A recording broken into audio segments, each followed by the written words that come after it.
Hey YouTube, glad to have you back. Today I wanted to talk to you about a case that is extremely graphic and shocking in its content, and that's the murder of 7-year-old Adrian Jones. I'd like to use my training and experience and identify any area where his abuse could have or should have been noticed. Additionally, let's talk about why his abuse went unnoticed for so long, and what, if anything, could have been done differently to get this little boy help. This case is extremely angering, but I think it's important that we talk about it and make sure the world does not forget how Adrian suffered, so that we can make the changes to ensure no one suffers like this again. Honestly, I'm not even sure that's possible, but that doesn't mean we shouldn't try. For those who don't know me, my name is Blue, and I'm a police officer in Florida with 10 years of experience. I talk all things true crime here, so if that sounds like something you're interested in, consider subscribing. I post at least weekly. One last thing, I just want to say that these opinions are based on my own experience in the field, and are not the opinions of any department or organization. With all that said, let's get into the horrific abuse and murder of Adrian Jones. Adrian Jones was born in 2008 in Lawrence, Kansas. For the first 2 years of Adrian's life, he lived with his biological mother and siblings. But one day it was discovered that Adrian's mother had left him alone at home during this time, something that is unacceptable. After this, Adrian was removed from his mother's home and placed in the custody of his father, something that was not known to be a bad environment. But this would effectively be a death sentence for Adrian, unbeknownst to anyone else. Allegedly, just within the first few months of Adrian living with his father, multiple reports came in about the neglectful parents, Michael, Adrian's father, and Heather, Adrian's stepmother. According to these reports, guns were left loose lying all around the house, and Heather was reported several times to be addicted to drugs and using in the home around the children. Over the next several years, rumors of abuse would circulate among those who knew the family of child neglect. Adrian's siblings reportedly were malnourished and underweight, and Adrian himself was reportedly being beaten. Now, these claims were investigated, but there is much fault to be found with Child Protective Services, and we will get into that. But as they were attempting to investigate these initial reports, Michael and Heather would reportedly move from Kansas to Missouri, out of the jurisdiction of the Kansas Child Protective Services. But even in Missouri, these calls to the child abuse hotline would continue to come in, telling investigators about the abuse and neglect that was continually a part of the home, and that was increasing in severity. One such report claimed that Heather was selling meth out of the house, and that she would also beat the children mercilessly, often for minor infractions or even no reason at all. Now, these reports would be investigated by a Missouri Children's Division worker, assisted by a police officer in 2013, when Adrian was just 5 years old. Adrian would give them a heartbreaking and incredibly alarming account of the abuse he was suffering at the hands of his parents, telling them that his father would kick him so violently in the back of his head that at one time a little bone had come out. He also said that he was repeatedly beaten for little to no reason. And he was quoted as saying, "My daddy keeps hitting me in the head and punches me in the stomach, and my mom keeps pulling on my ears and it really hurts. Mommy and daddy lock me in my room by myself. Mommy and daddy can't feed me." This is exceptionally alarming to hear, and as an officer, I can nearly guarantee that child would not have gone back into his home after that, at least in Florida. But let me explain the process, again, at least as I know it to work in Florida. If a child made a report like this, he would immediately, but temporarily, be kept in the care of police while this was investigated. A report like this would be hugely alarming, and most likely the child would be taken to an area hospital and evaluated to see if there was any physical evidence of this reported injury or any other signs of injury or neglect. Now, if none were found, we would likely perform a check of the parent's home and see what kind of environment the children were living in. This includes a check for food, a clean living space, a bedroom, and adequate clothing, things like that. But if a child made this statement and there was no evidence of an injury, no evidence of neglect or malnourishment, then to an extent, the hands of police and child services are tied. Remember, we're looking at this situation in hindsight. It's easy to say the child should have been removed, obviously. And I'm not necessarily making a defense of these people either. As we get into this, you'll see there is zero doubt that he should have been removed. But for argument's sake, if there was no supporting evidence, then news and society would have been up in arms talking about how the police and government are overstepping their bounds and removing children from homes with no evidence. But in this case, I do believe that based on the reports made in Kansas, and the numerous reports made in Missouri, Adrian and the other children should have been removed from the home. It is actually infuriating to know that they were not, for some reason. Heather should have been made to undergo a drug test at the least, and there should have been some separation and interviews of all the children in the home. Unfortunately, as far as I can tell, that's not what happened. Adrian cried out for help, and essentially was ignored.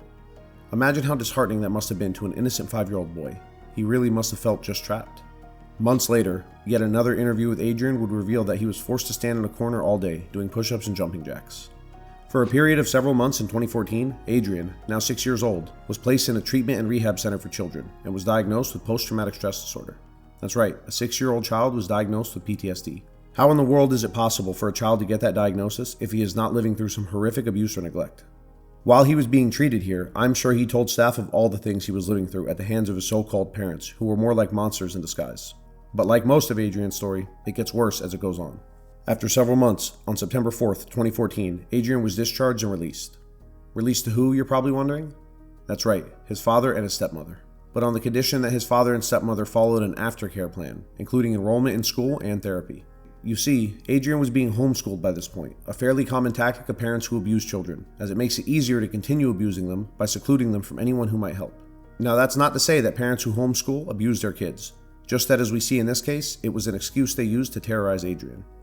The center, however, did not follow up with Adrian after he was discharged. They did not tell anyone that Adrian was not enrolled in school or therapy and that the plan was not being stuck to, and they did not report it to police or child services. Incredibly enough, a month later, Heather emailed the boy's therapist at the treatment center, saying Adrian was getting to be too much all over again, as if Adrian was the problem. As far as I can find, the center did nothing about this. They didn't retake Adrian or have child services respond to check on him, nothing. They just left Adrian alone in that hell. It would later come to light that Heather would complain about Adrian on these long rants she made to her Facebook page, and she also had a private Facebook group with Michael where they would document the abuse they put Adrian through. They talked about restraining Adrian with clothes, ropes, handcuffs, and tying him down to control him. Heather also made a reference to having no problems with having the boy, as Adrian was referred to towards the end of his life, look at flowers in the months before he was killed. This quote was a reference to the TV show The Walking Dead, in which a woman fatally shoots a child after telling her to look at the flowers. What a disgusting human being, truly. But she goes on to claim that she was doing this because Adrian was the one that was out of control. Heather would describe Adrian as a psychopath, saying he chased her with a kitchen knife, dumped her baby out of a bassinet, and killed everything he came into contact with. She said pain compliance does not work, talked about using leather belts to discipline him, and said Adrian has to be restrained 95% of the time. She posted that she can't shoot him, unfortunately, but that she can make him work till she feels better. She also said in a cryptic, partially redacted post from December of 2014 that she was scared to look at her phone because she was afraid I might be the next, and that she would have to feed some pigs a body. These messages were a grim prediction of what would soon come to pass. Now, if you and I saw these messages, we would no doubt report this to the police. And yet, whoever it was that followed her on Facebook decided that these posts were totally normal. In one instance, a friend commented on one of these posts saying, "God bless you for taking him in." It's just unbelievable. With the content of these posts, to say something like that is sickening. And I really hope this person bears the weight of knowing that they could have done something to prevent Adrian's death. So, where did all of this lead? Adrian was made to withstand the most horrific abuse, treated like a prisoner of war more than a small child. He was not adequately fed and often starved, beaten, and made to endure physical punishments, like standing up for an entire day in a corner, staying up all night and being physically restrained to a table or a chair, or locked in a shower that Heather modified to function as a type of jail cell. These people tortured Adrian, make no mistake. And it breaks my heart to type this. Adrian's body, one day, just gave out. He could no longer bear the burden of the torture he was forced to endure. He was, after all, just a child. Just a little boy who should have been protected by his parents. A little boy who should have been playing with friends at school, learning to read, playing sports, and just having fun. Instead, Adrian's tragic life, filled with neglect and abuse from his birth, came to a horrific end. One day, Adrian was made to stand in the so-called shower, this jail cell, for hours. But his starving, malnourished body just couldn't go on, and he collapsed. Instead of helping him or taking him to a doctor, these animals, who don't deserve the right to be called parents, strapped him to a chair and sat him in that shower, and they left him. Adrian would starve to death in that shower, naked, cold, and alone. They left him there for 2 weeks. 2 weeks, he was left and rotted inside that damn shower. But Heather and Michael could not even give Adrian the dignity of a proper burial, and disgraced him even after his death. Michael went out and bought several pigs, and starved them for a period of time. After this was done, Adrian's body was finally taken from the shower and thrown to the pigs, in the hopes that they would completely devour his body. Thankfully, this failed. Weeks later, on Thanksgiving Day, police would be called to the house due to a report that Michael had allegedly shot or beat Heather. While this apparently turned out to be false, there was another woman who lived at the residence, whose name I cannot find, as she is listed as unnamed in numerous articles. This woman, whoever she is, told officers that if they searched the property, they would find the remains of Adrian. Police searched and did indeed find human remains in the pig pen of the home. Finally, the world would learn just how much Adrian had suffered, but it would come too late.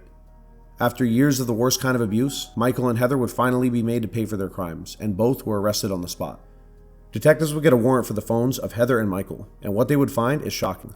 Please be warned, I'm only going to show some of the pictures of the abuse that these two actually photographed and documented themselves. And know that there are some pictures and videos that I simply cannot show here on YouTube. But the ones I will show you will give you as unfiltered a look into Adrian's suffering as I possibly can. But be warned, these pictures are still graphic and very hard to look at.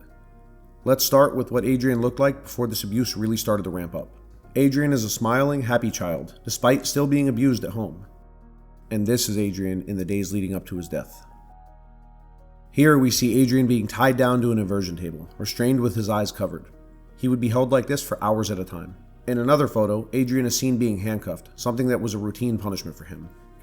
Here we see Adrian standing in neck-deep water in a filthy pool. As you can tell, it's nighttime. Police would find out that Adrian was made to stand like this in the pool all night as a punishment. As if a child ever deserved something like this. Here are a picture of Adrian's ankles, showing actual injury and deformities in development because of the abuse he was suffering. And this was the shower they made to contain Adrian and function like a jail cell, as you can see. And this is the disgusting house he lived in. If investigators had gone out to his house just once, they would have seen this and likely been able to remove the children from the home. This house pictured here is not fit for children, even without allegations of abuse. One of the ways that Michael and Heather managed to keep child services off of their trail, as we stated earlier, was by lying to them and claiming that they had moved to another state. Instead of following up, they simply would call each other and dump the responsibility onto another agency. Neither of these places thought to go to the houses and verify this information. All in all, at least with the records I can see, over 10 calls to Child Protective Services were made in 2 different states. Police were called and interviewed Adrian, and multiple doctors saw him and his injuries. Everyone here failed Adrian. We say things like justice for Adrian, and we do our best to ensure his killers face punishment. And yet, this justice feels empty, cheap. What Adrian needed was a hero, not an avenger. He needed someone, anyone, to take him away from these monsters. The ones with the power to do it failed him, and left him in that house of horrors. With all these reports of abuse, the last time Child Protective Services actually physically saw Adrian was 4 years before his murder. Eventually, Adrian's death would inspire some change. In 2021, Adrian's law went into effect, requiring these investigators to actually physically see a child before closing a case. And in 2024, Adrian's mother and grandmother received $1 million in a settlement from the state of Kansas after they sued, claiming that the Department of Child Services acted like disinterested bystanders in Adrian's death, an argument I 100% agree with. But no settlement or amount of money brings back the dead. And his family, at least the ones that actually loved him, are left with feelings of regret and anger, only able to cherish the short memories of Adrian they had with him before he was stolen away. This brings us to the end of one of the worst cases I've ever had to cover on the channel, guys. Even recounting this case leaves an awful feeling in the pit of my stomach. But I hope it does at least bring awareness to Adrian's case, that we wouldn't forget him. Always speak up and never be afraid to report a child being abused. In Florida, we have a 24-hour hotline to report this, and anyone making that report in good faith is immune from liability, both criminal and civil. Just know your resources and keep your eyes open for signs of abuse, guys. You might just save a life like Adrian's.